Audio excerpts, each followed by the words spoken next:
মই অসমৰ মাননীয় মুখ্যমন্ত্ৰী সাহেবলৈ কেইবাটাও পোনপটীয়া প্ৰশ্ন কৰিব বিচাৰিছো।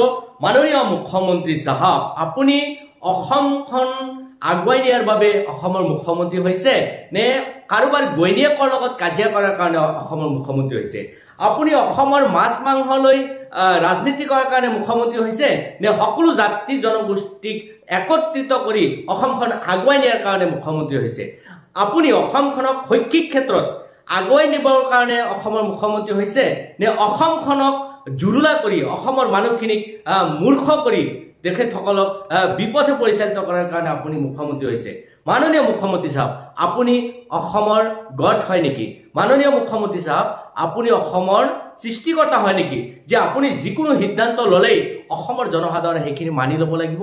আমি বহুদিন ধৰিয়ে আপোনাৰ এনেকুৱা আচৰণবিলাক দেখি আছো।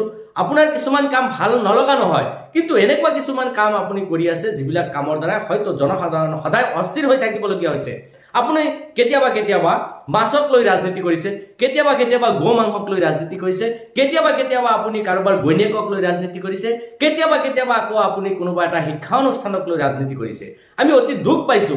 আপুনি কেতিয়াবা কেতিয়াবা কৈছে যে মিয়াসকলে মুছলমানসকলে মাদ্ৰাসাত কেৱল ছাত্ৰ ছাত্ৰীবিলাকক জিহাদী শিক্ষা দিয়ে, মাদ্ৰাসাত থাকি তেওঁলোকে কেৱল জিহাদী হয়, তেওঁলোকৰ ডক্টৰ ইঞ্জিনিয়াৰ হোৱাৰ সপোন নাই, তেওঁলোকে এইবিলাক ক্ষেত্ৰত আগবাঢ়িব নোৱাৰে, কেৱল জিহাদীৰ সৃষ্টি কৰে। আৰু সেই মুছলমান সম্প্ৰদায়ে যেতিয়া নিজৰ ল'ৰা ছোৱালীবিলাকক ডক্টৰ আৰু ইঞ্জিনিয়াৰ বনাবৰ কাৰণে তেওঁলোকে চেষ্টা কৰি আছে, সেইখিনি সময়ত যিসকল ব্যক্তিয়ে মহান ব্যক্তিয়ে ডাঙৰ ডাঙৰ অনুষ্ঠান কৰি এই মিয়া সম্প্ৰদায় বিভিন্ন জাতি জনগোষ্ঠীৰ মানুহখিনিক ডক্টৰ ইঞ্জিনিয়াৰ বনোৱাৰ সপোন দেখিছে, বনাই আছে, তেওঁলোকক আপুনি এৰেষ্ট কৰি জেলত ভৰাই থৈছে। এয়াই কি আপোনাৰ মূল উদ্দেশ্য নেকি? আৰু সেইজন ব্যক্তি কোন আপোনালোকে নিশ্চয় জানে যে ইউষ্টেমৰ হত্যাধিকাৰী মাহবুবুল ইছলাম। আজি তেখেতে নৰ্থ ইষ্টৰ ভিতৰত এনেকুৱা ডাঙৰ এটা অনুষ্ঠান কৰি য'ত হাজাৰ হাজাৰ ছাত্ৰ ছাত্ৰীবিলাকক উন্নত মানৰ শিক্ষা দি তেওঁলোকক ডক্টৰ ইঞ্জিনিয়াৰ বনাবৰ এটা পৰিকল্পনা কৰিছিল।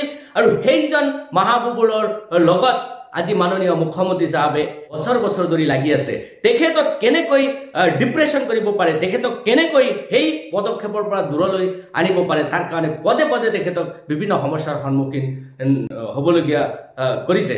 আৰু আজি আমি দেখা পাইছো যে তেখেতক এৰেষ্ট কৰি জেলত ভৰোৱা হৈছে। মাননীয় মুখ্যমন্ত্ৰী সাহেব, ইয়াতকৈ কিমান ডাঙৰ ডাঙৰ কেলেংকাৰী অসমত সংঘটিত হৈ আছে, সেইবোৰৰ ওপৰত আপোনাৰ চকু নাই নেকি? আপুনি কেতিয়াবা কেতিয়াবা অখিলৰ গৈনীয়েকক লৈ আপুনি ৰাজনীতি কৰি আছে, অখিলৰ গৈনীয়েকক লৈ আপুনি সমালোচনা কৰি আছে। আপোনাক জনসাধাৰণে, অসমৰ জনসাধাৰণে অখিলৰ গৈনীয়েকক সমালোচনা কৰাৰ কাৰণে আপোনাক মুখ্যমন্ত্ৰী বনাইছে নেকি? আপুনি এই কথাখিনিৰ পোনপটীয়া উত্তৰ দিব লাগে। আপুনি অসমত কিমান হাজাৰ হাজাৰ শিক্ষা অনুষ্ঠান বেঞ্চাৰ হৈ আছে, সেইবিলাক প্ৰাদেশিকৰণৰ ওপৰত কোনো গুৰুত্ব দিয়া নাই। অসমত কিমান নদীৰ গৰাখহনীয়াৰ সমস্যা আছে, সেইবিলাকৰ ওপৰত আপুনি কিমান দূৰ গুৰুত্ব দিছে? আপুনি অসমৰ যুৱ শিক্ষিত সমাজক আগুৱাই নিয়াৰ ক্ষেত্ৰত, তেওঁলোকৰ কৰ্মসংস্থানৰ ক্ষেত্ৰত কি কি পদক্ষেপ গ্ৰহণ কৰিছে? আপুনি তাৰ পৰিৱৰ্তে কেতিয়াবা গৰুৰ মাংস, কেতিয়াবা আপুনি হিন্দু মুছলমান, কেতিয়াবা আকৌ মুছলমানসকলৰ শিক্ষা অনুষ্ঠানৰ হত্যাধিকাৰীক আপুনি আটক কৰি জেলত ভৰাইছে। গতিকে এনেকুৱা ৰাজনীতিবিলাক আপুনি বন্ধ কৰক। আপুনি ঈশ্বৰ নহয়, আপুনি সৰ্বে সৰ্বা নহয়, আৰু আপোনাৰ হিত